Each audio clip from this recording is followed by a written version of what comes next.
So I'll go ahead and also introduce Mr. John Bodley is here with us from Airbnb. He's a committer and PMC member for the Superset project as well, and he's going to be helping to kind of answer some of these questions and help moderate things a little bit. So thank you, John, for joining us today. And I will go ahead and kick off a little bit of a demo. That's what we're all here for. So I will share my screen and show you what I started making. I had a little fun and used ChatGPT to create a data set. As you can probably tell by my background, I enjoy playing bass. And so I went ahead and made a bit of a fake guitar store sales dashboard, had GPT kind of create a bunch of columns, including a few time columns like sold on, shipped on, received on, make and model and price of each of these instruments. And then we got this fun little dashboard where you can see the basically manufacturer broken down by model. I'm not sure why we're not seeing more models here. Actually, let me check this out. Okay, that's what it should look like right there. It's always something when you do a live demo. Okay, there it is. Pretend you didn't see anything. But what we want to get into here is demoing filters. This is Native Filters 101. So let's just start jumping right into it, and we'll create a few little filters. But before I do that, I do want to share some essential links with you. And let's see, hold on a second. Let me drag this out. First thing first, if you want to join us on Slack, that would be great. We have a very vibrant Slack community. And if you have questions, you can ask things there. I'm pasting it in the chat right now, the invitation link, and there is a channel you can join us on called Meetup Dashboard Filters. So in case we don't get into any of your questions today, we can follow up async over there. I also wanted to give a link to an older video that's available on YouTube about native filters. It's from a couple of years ago, so some things are outdated, but additional references never hurt. I also wanted to give you a link to the documentation that's available on Preset Stock. For those who don't know, Preset is a managed hosted version of Superset. It's got some different bells and whistles compared to regular Superset, but the documentation for filters holds true for both. Okay, going back to the actual dashboard. Let's just dive in and we will create a couple of filters. So one would be this value filter, and that pulls a value from any column. So in our case, you might want to do manufacturer. And this is the data set that we're pulling from that I created. And then you pick the column. So manufacturer, pretty straightforward here. Just to get a simple example going first. So if you pick, say, Fender and apply, all of the charts in the dashboard remap, so you can see these are just the Fender guitars that were sold. And you can select multiple if you want to get into all of that. There's a bunch of other options you can add onto these filters, like giving it a default value. So if you have maybe a large data set and you want to kind of pre-slice it for your visitors for optimization purposes, you can have Fender pre-selected so that when somebody comes to the dash, that's already applied. And then they can just change their choice if you want. Then we could do the same thing, but you can add additional filters.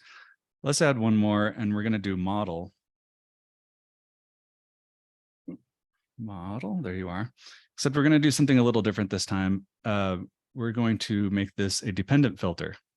And what this does is it actually maps the model filter, or sorry, the model filter to the manufacturer filters. And I'll show you what that does exactly here. So if we pick Fender, we've got 21 options of guitars that are made by Fender here in this list. And you can apply that to the dashboard and it works splendidly. But if you change this to include some other company, then it actually filters the options of your dependent filter. So that can kind of narrow the field of a filter that might have 10,000 options in it or something ridiculous like that. So then obviously we have a lot of temporal data in here. So I want to go ahead and jump right into creating a new filter that's a time range.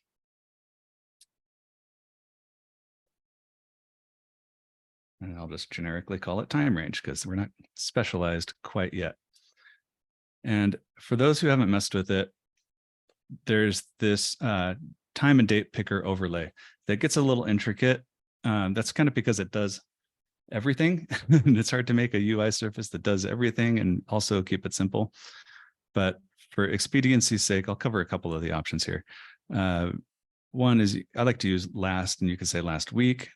And that's one very easy way to create a simple filter. And you should see a chart like this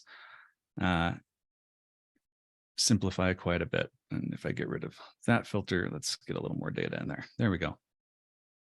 You can also do some fun stuff. People are always like, how do I very easily pick an arbitrary date in here? And if you go to advanced, this actually lets you kind of type just about anything. So you could say, I think you could do this. Let's find out. Last Tuesday to this Monday. You can do something like that. Or you can do 7/1/23 to 7/8/23. Okay, so hopefully that should work, but that's kind of a quick way to very easily enter dates in this. So that works. Now, another thing you can add that's interesting is that date range applies to the default temporal column in your data set. Actually, I'll show you where you can set that. Oh, pardon, I need to, no, you need to do that from the chart edit mode. I won't go that far astray right now. But in any case, what we can do actually is create another filter that's of the type time column. And that allows you to map what that time range is mapped to. So since I've got 3 time columns, again, I've got ordered on, shipped on, received on, you can pick which one of those you want the filter to apply to. And that works like that. So if I actually change this to shipped on, you should get slightly different numbers. And in fact, a couple of these charts like this one don't use that column, so you don't see the data at all. Now, what we can do actually is get into scoping. So if anybody has questions about any of the types of filters you can add here, there are a bunch and there's a lot of nuance to them. I showed you the dependent filters, but you can sort values. There's a lot of little knobs you can tweak on in here. But one of the most important parts of creating these filters is the fact that you can scope them to individual charts in your dashboard. So one thing you can do here is take this time column and time range control and scope them to particular charts. So maybe I only want these to apply to my transit time and fulfillment time charts. So let's do that.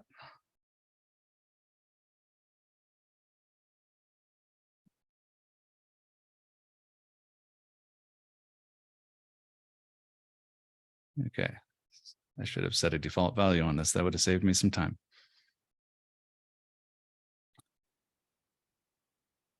So now if I say shipped on, yeah, that should change the value for just those 2 charts. And now while I'm here showing you scoping, this is probably an opportune time to show you about the filter indicators. Up here next to each chart that has a filter applied to it, you get these handy dandy little filter indicators that tell you exactly which filter is being applied. And in many cases, it'll show you which ones are inapplicable. So if you do pick a filter on a column that doesn't exist in a particular chart or a data set that a chart is built off of, then you'll also get additional rows here. And these all show the applied filters, but you can see the ones that are inapplicable. So then along with that, well, we'll get into cross filters, but there's other types of filters that are shown here too. So these things are really good to look at, especially if you're just kind of consuming a dashboard and you want to know what are these numbers I'm looking at. These were a very important addition because you need to understand as a consumer of this information that you're not necessarily looking at the biggest number. This is not my complete sales of the store over the last several months or whatever. This actually is just Fender guitars. So you need to know immediately that that's filtered. So keep an eye on those. Now, it's also interesting with temporal filters. This comes up quite a bit, that you can add additional time range filters. And if you do that, if you don't scope them, they'll override each other. If you have two time range filters or two time column filters and don't set any scoping, like they're scoped to the entire dashboard, the second one will merely override the first. So that's kind of a goofy user experience. But I'll go ahead and create time range 2 here. And then I'm going to scope that to everything but those two charts that I scoped the first one to. And I'll go ahead and do the same thing with a time column control.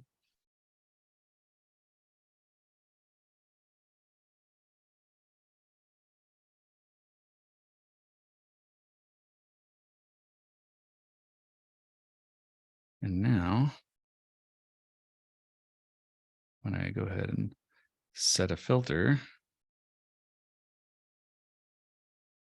the first ones should only affect these two charts, and then the other ones should affect basically everything else in the dashboard. So there you go. Now, in regards to those filter icons that we were talking about, it's also worth mentioning that these filters in the left here are not the only kind of filters you can add to a dashboard. There's also cross filters. Now, not every chart type in Superset supports this, but the majority of them do, what we call tier 1 charts, which includes all of the charts that are e-charts based, and a handful of other ones like tables and things that are kind of, table stakes, so to speak, for creating a dashboard. And what this allows you to do is if you click that wedge, then you see in this little icon that this has emitted a filter for Fender, and it's filtered everything else in the dashboard. And if I filter that even further, it filters all the other dashboards accordingly. And you can see these filters right here and applied cross filters. So you know that those are affecting a chart you're looking at. And you can also see them over here in the left on the nav bar, and you can clear them either by clicking the thing you click to emit the filter in the first place, or you can actually click the little X here in the list of emitted cross filters, and that just undoes it. So those are important to know about. And in your deployment, if you have this cross filter feature flag enabled, you can turn the feature on and off by clicking the little gear here in the filter bar, and you can kill it or enable it for any given dashboard. And you can also do the same thing with scoping, like I was showing you with the temporal filters, but cross filters can be revoked from any particular filter as well. So if you have like a big number chart for your dashboard that's, total annual sales or something like that, and you don't want people fiddling with your dashboard to affect that number, you can remove the cross filtering scoping from that as well. Let's see, another thing people often ask about this is, how do I kind of share a filtered version of a dashboard with my coworkers or friends or whatever the case may be? And let's go ahead and I'll show you one way to do that. Why is my apply button not lighting up? Refresh.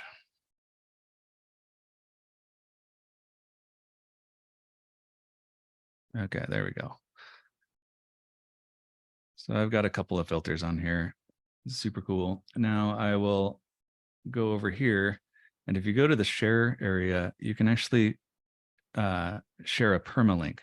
And this is a generated state of the dashboard, including filters, that gets stored in a row in the database. And you can copy this link. And if you open up a new tab, you can just open it there. And whoever gets this link, assuming they have access to that dashboard and that data and everything, then they'll see it in exactly that state you were looking at it in. It's also worth mentioning that I'm not sure if this is a bug or not, to be honest, but in playing with this yesterday, I realized that the cross filters are not part of that state. So, set up actual dashboard filters if you're trying to use that workflow. There's a couple other little bells and whistles in this left-hand filter bar I'd like to show you, actually. One I haven't messed with much here is the fact that you can rearrange all of this stuff. I actually think this is kind of in a sensible range, but arrangement. But if you wanted to, you could drag and drop those. There's also this fun little option of adding a divider. So in my case, a couple of those filters I added were for tracking fulfillment of orders. So I'll go ahead and add a header and a description.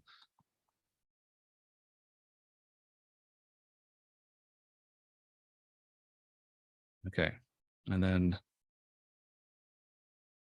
I think I'd want to put it right about there, if I remember correctly. I might have gotten time range 1 and time range 2 confused, but the point being, you can drag and drop it, and when you create it, you get this little text area here. And if you wind up in a situation where you have a whole bunch of filters in your dashboard, this is a great way to give some context to groupings of those and saying that some of them have a particular purpose or a particular scope or anything like that. Let's see. Oh, another key thing I've forgotten to add here is if you happen to use Superset in an embedded context, this left-hand bar can often take up a fair amount of real estate. So by popular demand, we've created this horizontal filter bar version, and that just takes everything you've already seen here and makes it go horizontal. And all the things work in exactly the same way. The only real caveat here is that you've got a different real estate problem, right? If you've got 20 filters, then you don't have room to go horizontally all the way across. So any additional filters pop up in this little overflow bar, and they all still work exactly the way you would expect them to. So you can still go nuts with filters, even if they're in the horizontal layout. But in an embedded context, that saves a lot of real estate, makes things easier typically. Or some people just prefer it this way. Whatever floats your boat. Let's see. There's a couple of other related things that are probably worth talking about. For instance, in dashboards, you also have some recent filter features that were added for drilling to detail and drilling by, which many people think of as drill down. If I go ahead and clear out a couple of these filters, then we can do this. If you drill to detail, you'll see all the underlying data of the table that builds the chart. And that's super cool. Another way you can do, thing you can do here is drill down, or drill by is what we actually call it, because you can pick your column. It's not a hierarchical set of columns. And if I pick drill to detail by Gibson, then that actually applies a filter. So you can see only the Gibson stuff. And that's effectively the same if you were to go over here and say Gibson and then do the regular drill to detail. All that same stuff is filtered out. So it's just kind of a different shortcut to get to that end. And you can also do some other fun drilling operations. If you drill to detail by Gibson here, you can do that. Let's see, wait, drill by is what I'm looking for. So you can actually, this is not a good example. I should have worked on this better, but in this case, you're drilling by order number, and you see just the one order number. But in something where there's more of a hierarchy than our two little layers here, you could say, if you're looking at cars, you might have, manufacturer and type of vehicle and subtypes from there. So you might have Ford, and then you pick electric or gas, and then from there you can pick truck or SUV or whatever, and you can pick something like electric vehicle drill by that, and then you would be able to look at all of the models that fall within that category as a table and a modal, like I was just showing you. Long story short, the filters apply to those overlays as well. If you are using embedding, like I mentioned, also for the horizontal menu bar filter option, it's also worth noting that there's a little bit of configuration for the embedded solution, that you can automatically hide or show this left pane via configuration of the embedded iframe. So some people want to encourage use of filters, some people want to discourage it. So that's your kind of means to control that when you're embedding a dashboard into your application. And it's also worth mentioning that there are a couple of other deprecated features that I would like to officially discourage the use of at this point. For those who are maintaining their own instances of Superset, one of them is a feature flag called filter sets, or dashboard native filter sets, or something like that. I believe the name of the flag is. And that feature has not been maintained for a couple of years and was kind of in a beta state, and now it's effectively in a broken state and has been officially marked as deprecated and will be removed in Superset 4.0. So I would not recommend using that. The other one that's been kind of a long time coming is the filter box component that was kind of the legacy version of dashboard filtering. And the way that worked was you were given a extra chart type over here that was a filter box, and you would drag it into your dashboard layout and then configure all your filters and configure your scoping from there. But that thing has aged significantly and is also on the path toward deprecation. It is, as of Superset 3.0, officially deprecated and will be officially removed in 4.0. So if you are using those, it's a good time to start migrating away. And in fact, I might hand the mic over to John for a second to explain a little bit about how that migration process works, since you've been close to it, if you don't mind. Cool. I guess, Evan, as well, there's a few questions. I've answered some in the Q&A, but maybe when I sort of go back through some of those and highlight some of those questions. Absolutely. Yeah, just for context here as well, like, per Evan's questions, and actually some questions came up about this, like, can we place the filters like in situ, I guess I'd call them. This is sort of like legacy workflows that I guess are strongly discouraged, and per Evan's comment are being removed. And the reason being is sort of when Superset sort of grew organically, this is just the easiest way of doing it, right? Just let's make a chart around this. And there's a lot of actually issues with them as well, because you had defaults at the chart level, then you embedded them into the dashboard, and you had all these different scopes. And so you had sort of this challenge of sort of dealing with very complex scoping. It was very difficult to define dependencies and the likes. So there are some scripts around. So these are checked in. They will be released in 3.0 as well, but there is a CLI command that allows you to upgrade and downgrade your dashboard. And the way that they work a little bit is it provides, it's kind of like other database migrations we run, but you can roll back. So the value of this is if you want to say upgrade a single dashboard or upgrade your entire suite of dashboards, you can. And you can also roll back. So we sort of preserve some metadata in the dashboards that allows us to do this. One thing we sort of, the way we kind of did this in terms of like, there's a few challenges, right? First of all, we removed the filter boxes and just replaced them with a markdown element that just links to the filter box, right? So if on your dashboard, you'll actually see the same placeholder where your filter box used to reside. But that is now with a markdown. So we preserve the layout of the dashboard, which is great. So there's no actual change in the actual topology of your dashboard. And then we also migrate all these filter settings into the left-hand panel. The great thing is you can actually go back and then sort of see what the filter was before and whether it sort of preserves that same behavior. We've actually run, I work at Airbnb, we've run this, we had to migrate, thousands of filter box charts.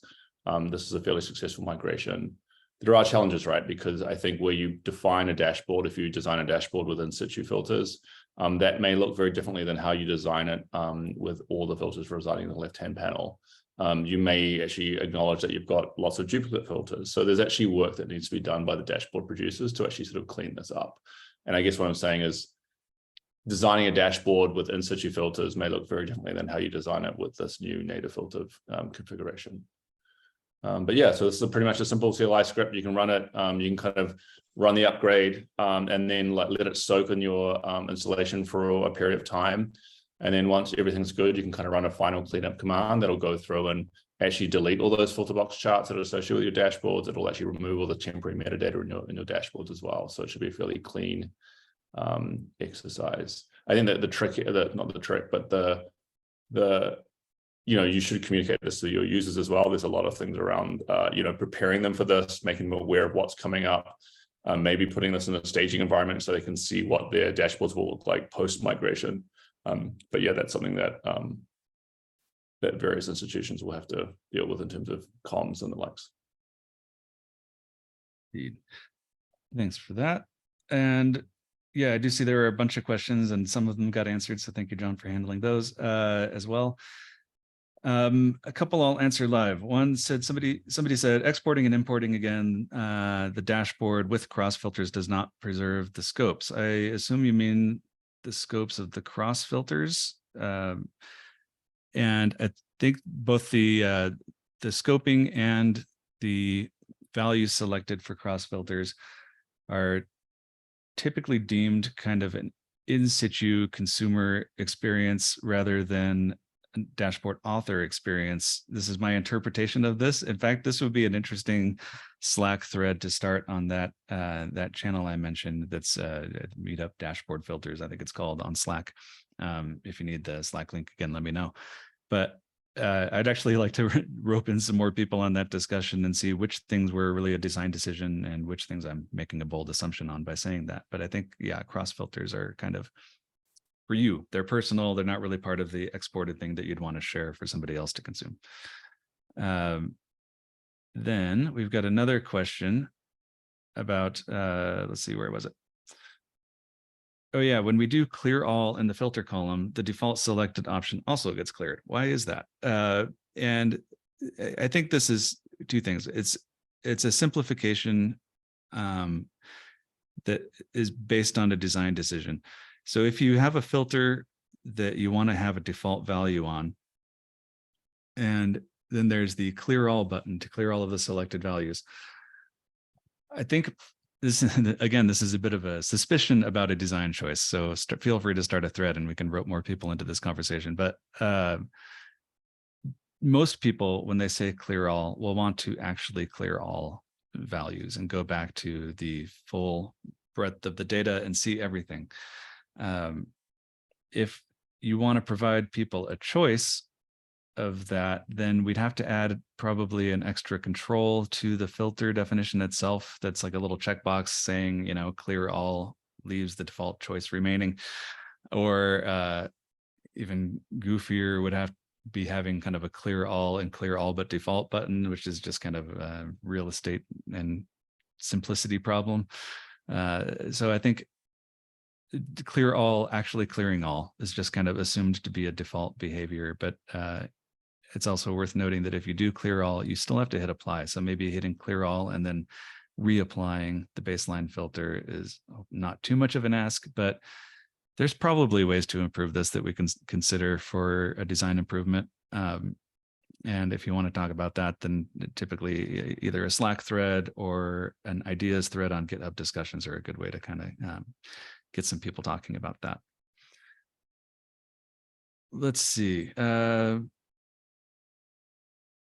Are filters able to be used recursively?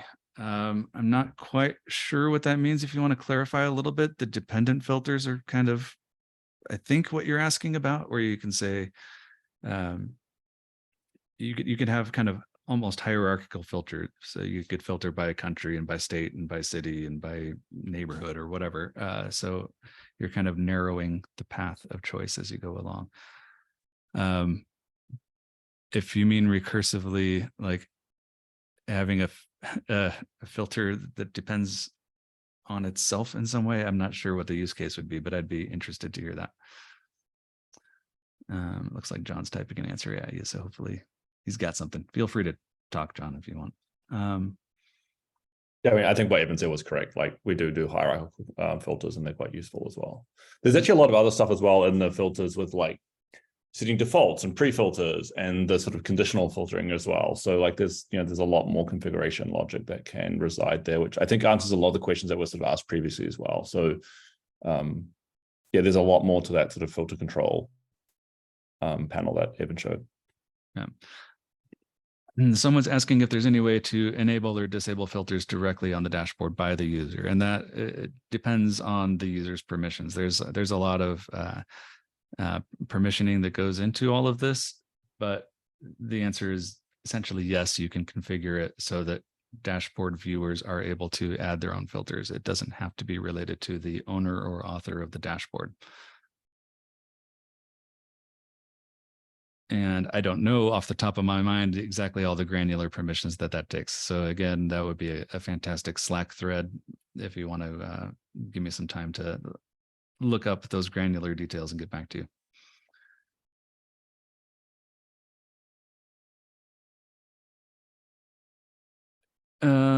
Let's see.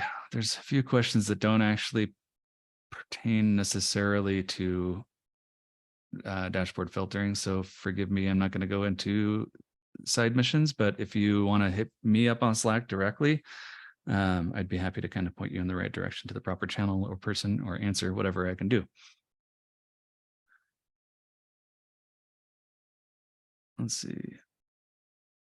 One of these sounds like it was kind of contextual while I was speaking, and sorry I didn't see it as I was rambling, but it was something would need to be done in the filter options. Is there a way to do it in the dashboard by the user? I'm not sure to what you were referring. If you want to resubmit the question and clarify, that could help.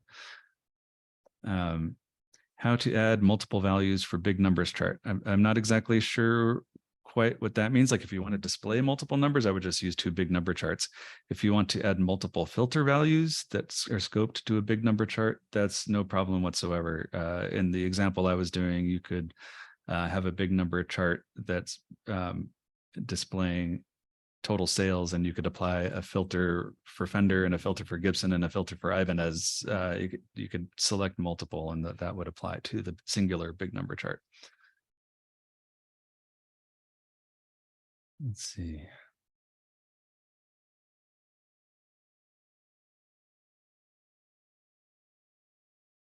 If you see any that are answerable, John, by all means, jump on in.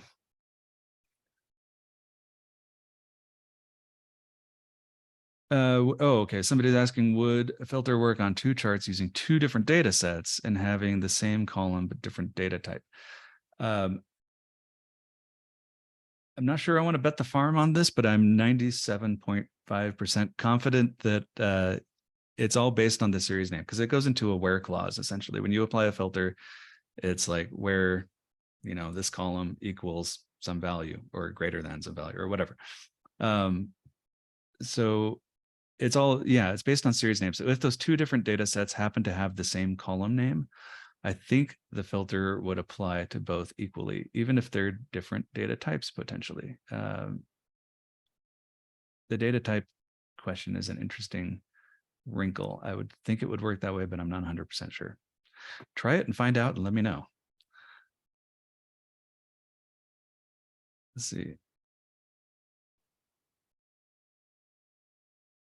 Is there any chance of adding the multiple values for the big numbers chart so the big number charts can be reduced? Yes. Again, let me just go over to the dashboard here and illustrate that point if I'm understanding you correctly. So here we've got total sales, $10,000 for some range of time. And if I select Fender, it goes down to $1,599. If I add Gibson, it goes up to 7,000. So if that's what you mean by adding multiple values to affect a big number, then the answer is yes, you can absolutely do that.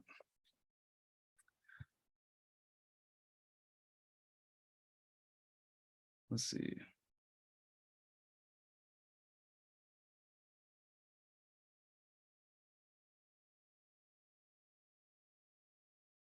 Oh, somebody's asking, do you have time to go over Jinja filters? I don't think we do, and I'm really not prepared to do a demo on that. That's certainly worth doing. It's kind of a related but deeper topic.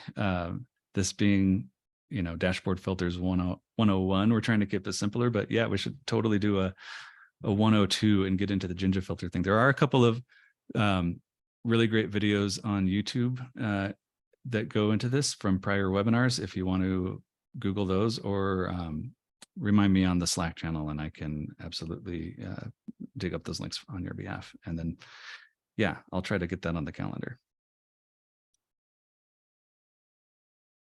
Let's see. Is there a way to have a filter select, hide, or show a chart? No.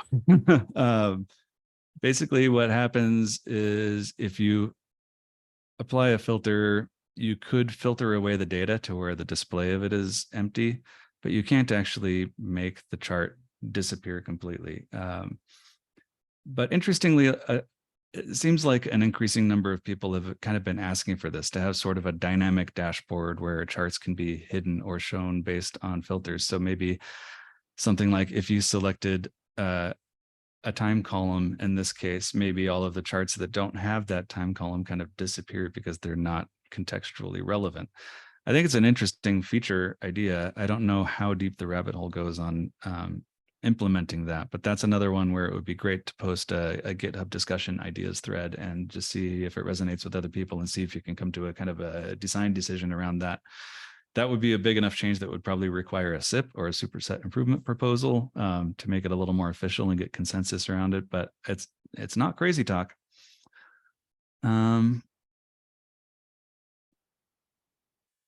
Let's see. Is it possible to hide the cross filter enable option using roles? I don't know. I don't know. If not, I think that would be an interesting permission to add, and that might not be a huge PR if someone needs that and it doesn't exist. I'm gonna have to do a little digging to answer that one officially.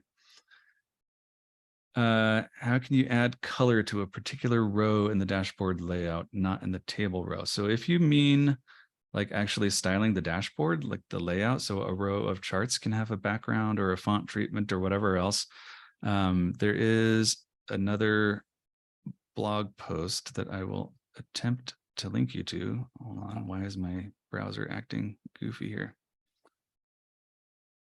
Here it is. I'll drop this in the chat. This goes into several use cases like that. So this will allow you not only to customize the row, but actually customize individual charts. There's a lot of different tactics to it and caveats and different like fragility warnings. So yeah, check out that article. I hope it helps. Let's see. Can we create a filter using a key value pair, like a select label, but internally apply a key value? So not that I'm aware of. I kind of get what you're talking about. So, I might select in our example, a model of a guitar by name, but actually pass the filter value for like a SKU or, UPC, something like that. This question was asked, another similar question was asked. The only thing I can think of is you could have a table viz, right? So it's not actually in the filter specific, but if you wanted to say filter on a given column, and then, obviously it's a key value pair type table, right? That's one way of doing it. It might not be the nicest visual presentation, but that's one way you could sort of filter out. Yeah. That is an interesting question, or another interesting feature addition. Again, I would just kind of propose that on Slack and on GitHub, because I could see a lot of use cases around that. I think it's just one of those ones that the community hasn't spoken terribly loudly about. Squeaky wheels get grease. So by all means, propose away.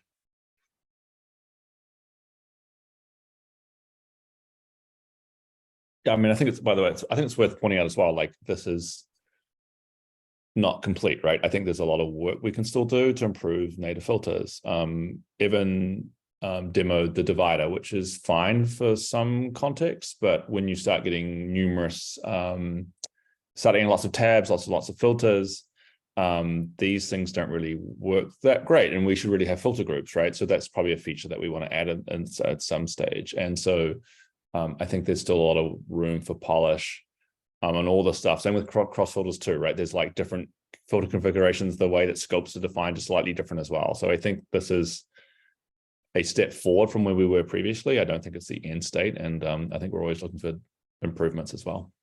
Yeah, absolutely. And, you know, to that end, this being open source software, any of you here are able to contribute anything that you see fit to help improve the product, as long as it's something sensible and we can get, you know, a reasonable level of consensus around it. But for example, in those dividers, I was playing with them last night and I was curious, like, does it support Markdown? So somebody could add a little link or a bold word in those descriptions. And the answer is no, it doesn't. But it seems like it wouldn't be too huge of a PR to let it support Markdown. Or the little thing in the top left where you click the plus button and you select filter or divider. I was thinking that that's kind of a weird UI pattern that doesn't exist in other places in Superset. So why don't we make that one of these buttons with the little drop down, little split button?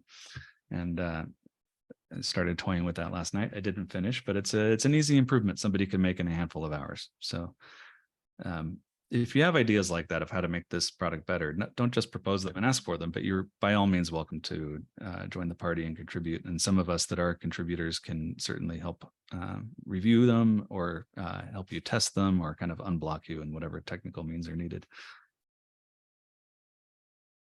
Let's see. I think I answered that one.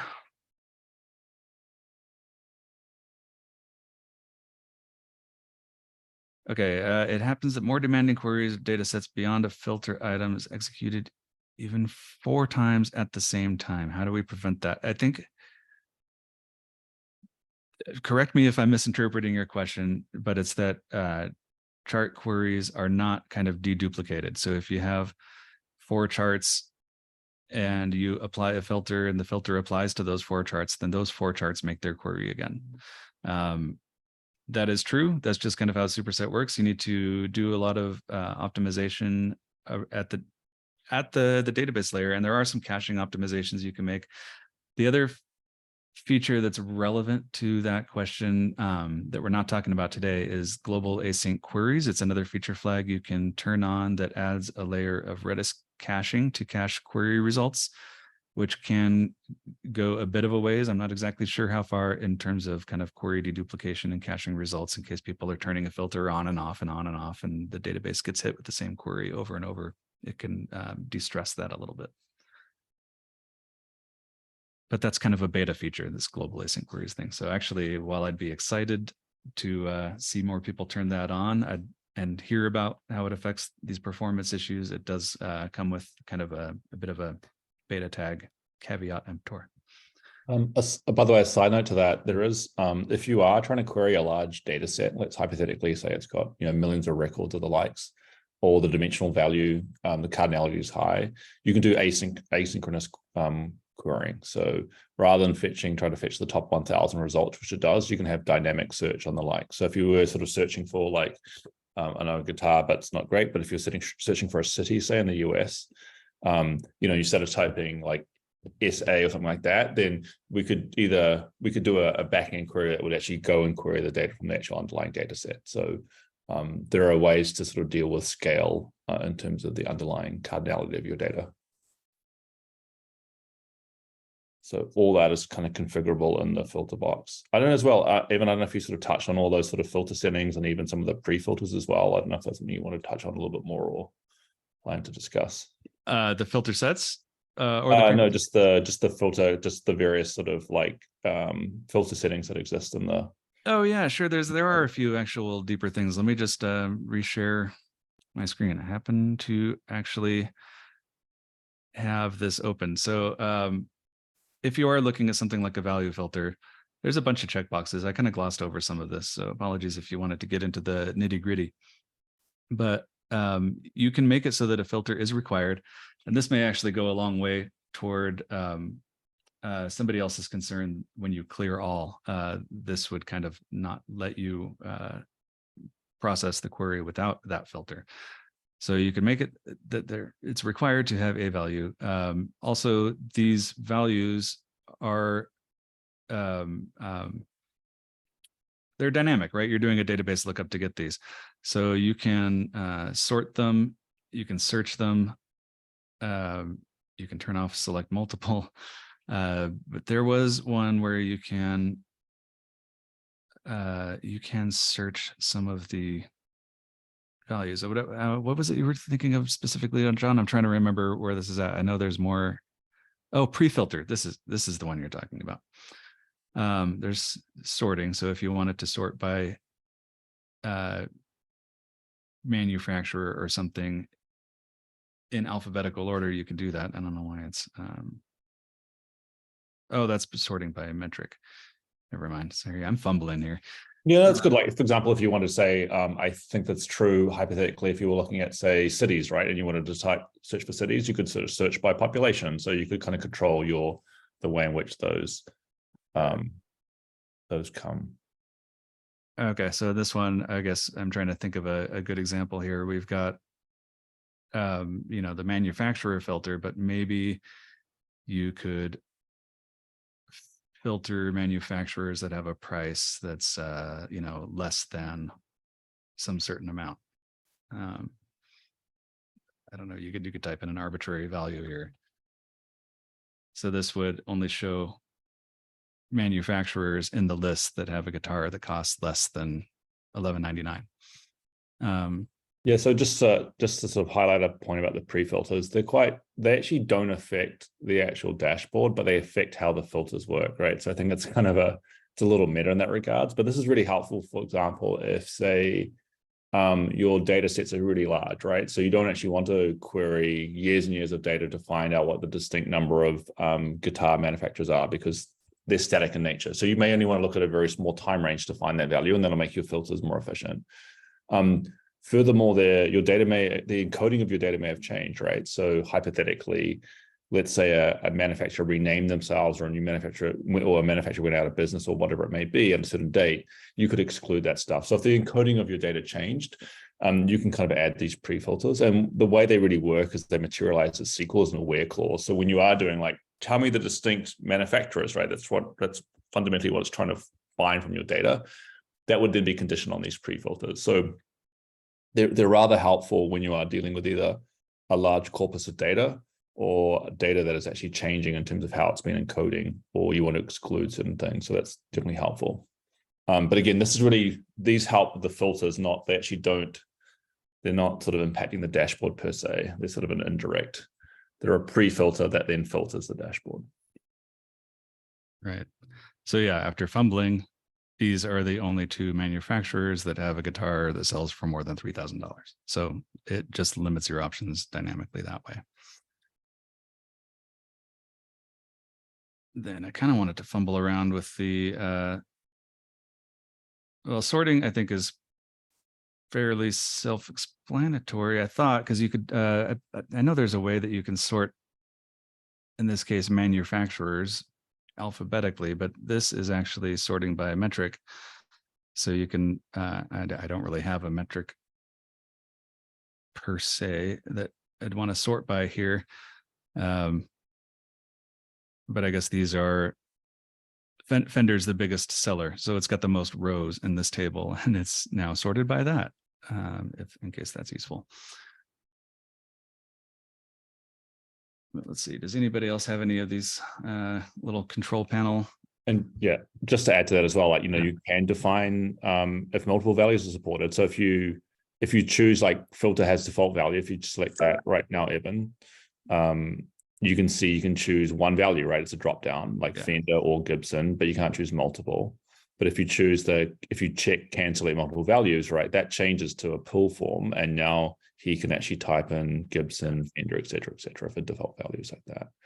And again, that dynamic search for all filter values is actually doing a query when you filter on this, it actually is running a query in the background. So rather than sort of fetching the top 1,000 values, if you have a large corpus of data, you can do this where it actually will, when you start typing, so you start typing F, for example, it would actually, or G or whatever it is, it would start to do a query in the back end to actually find all the manufacturers which match that G substring. So yeah, that's help actually deal with a lot of scale issues if people run into scale issues. Yeah, and that's actually another control that has come up that people might want to contribute at some point. Is right now when you type something like I type Gib and I get Gibson, it's doing a like in the query, but people kind of want to make that a little greedier in the way it searches, and that would be an interesting control to add in kind of how you configure the like with the little percentage signs, whatever those right. are. Yeah, there's a couple of questions like, is regex supported? It's not. Like you can't do Right. you can't do /w or something like that. But Could, it's just doing a filtering. Like I believe it is using like actually. So it's filtering, adding a filter in that column where manufacturer like, percent G percent in that case. Yeah, exactly. And we could make that a little more flexible in terms of how it searches, but it comes at a cost of performance. So there's a bit of a balancing act there. But if it's possible probably to add some controls in terms of how it searches the possible values, and you could maybe configure that knowing that there are performance trade-offs. Let's see, running low on time. Let's give it 3 more minutes of questions and then we'll hop off of here. Could you explain the group by filter? It looks like it's broken. Honestly, I don't use that one often. But I mean, is that even an option? With I'm thinking about a request. There's been a feature request for a group by filter that will essentially let you change the dimension you're looking at in a dashboard. So you could have all your charts kind of use a group by manufacturer and then switch them all to be grouped by model, but that doesn't actually exist. So I was wondering if there was something here, but I don't see a group by filter, so I'm not quite sure what you're referring to.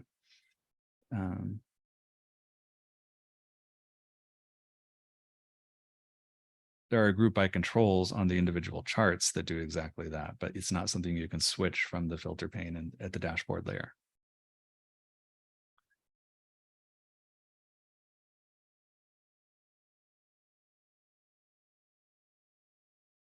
Let's see, is it possible to define the aggregate metric that's used for the time grain filter? Yeah, I showed you the time column, but I didn't mess around with time grain, which has a few default options. Somebody's using daily time grain, and it's filtered by subgroups and then sub to make to create the base chart. I wanted an average across weeks and months when applying different time grain filters, but I can't seem to do this. That sounds a little deeper than I thought when I started reading it. Maybe we could talk on Slack and kind of iron out exactly the use case and kind of repro steps we're talking about. But yes, there is a time grain filter, and what I thought we were going to get into is how to configure different time grains, which if you're running open source Superset, there is some configuration for creating custom time grains. But this sounds like a bit of a permutation across different time grains happening, and I'm not sure I'm going to be able to answer that on the fly.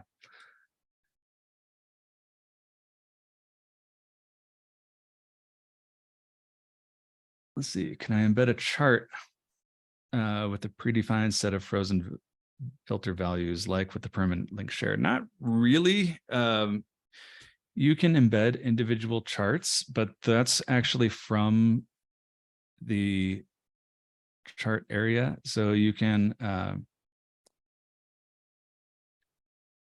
actually, it's not turned on. I'm using preset here. It's not turned on here.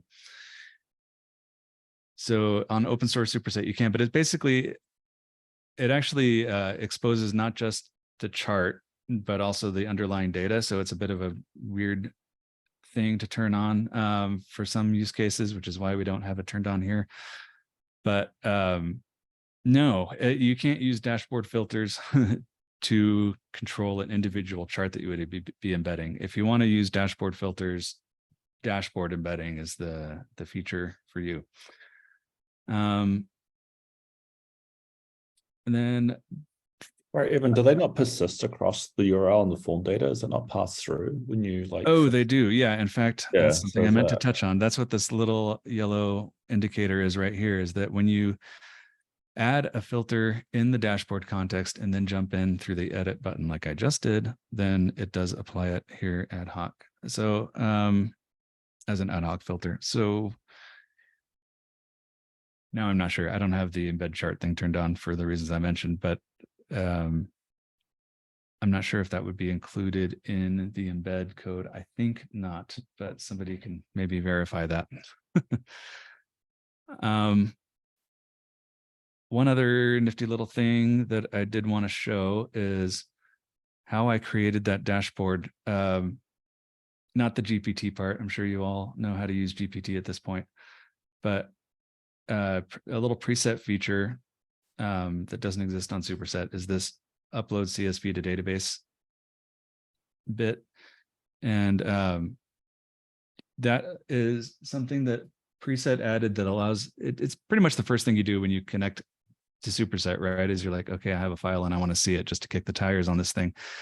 So this lets you upload a CSV file to S3 end-to-end encrypted, very secure, and then you can use SQLite syntax on it essentially. So you don't actually need a specific database to be configured to allow CSV uploads and all the stuff you have to do on open source Superset, but you can just do it straight through the UI as your first action.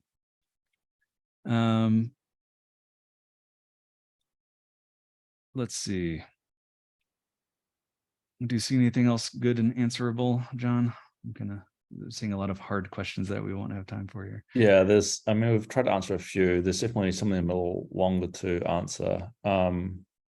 There's a lot of documentation. Well, there's documentation online. I think also there's a lot of videos online as well that people that generally at Preset and others have done as well. So definitely like Google some of those things. I know there's a question about row level security at the end.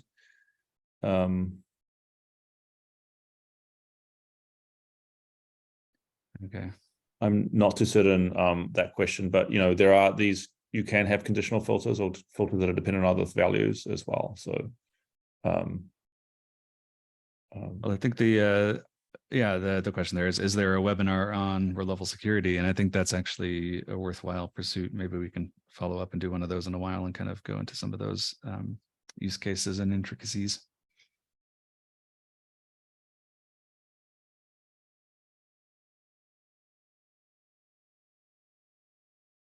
There's something about timeouts. That's something we're going to have to follow up on Slack about, because there's a lot of kind of infra layer stuff that may or may not be affecting things.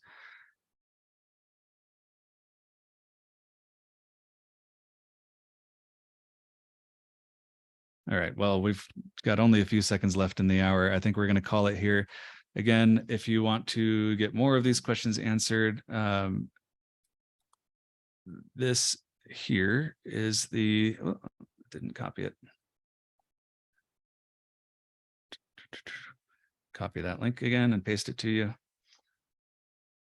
so you can join us on Slack. And again, the chat room or the channel to join us in is hashtag meetup dashboard filters, I believe. So yeah, or you can just DM me and I'll try to answer things or redirect you as best as I can. All right. Well, thanks, folks. Thanks for joining us today. Appreciate all the questions. Hope this helped. And if you have any additional future webinar requests, by all means, send them my way and we'll try to keep getting you the information you seek. Thank you very much and have a great day.